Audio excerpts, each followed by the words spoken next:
Pentole, coperchi, tamburi, trombe e campanacci. In piazza Santa Maria dei Battuti a Treviso, come in tante altre piazze della Marca, la manifestazione laica che ha fatto rumore con lo scopo, quello di squarciare il silenzio sui massacri della popolazione nella striscia di Gaza.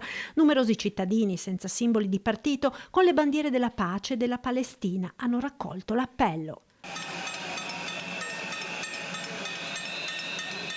Un momento di rumore contro il silenzio che continua a calare sul genocidio in corso a Gaza. Un genocidio di cui è vittima il popolo palestinese e che non può essere in alcun modo giustificato da un'azione militare che in realtà in questi mesi ha fatto decine di migliaia di vittime tra i civili, compresi donne e 15.000, forse 20.000 bambini. Per questo anche Treviso dice no al silenzio sul massacro a Gaza.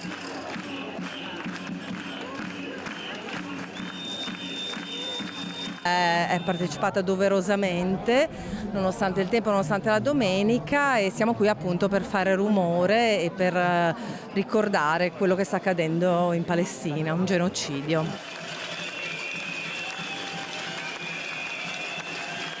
Il nostro intento è di far sapere da una parte al popolo di Gaza che c'è qualcuno che li difende e dall'altra a chi detiene il potere economico e politico che c'è un malcontento, e questa è l'unica voce che possono comprendere questi signori.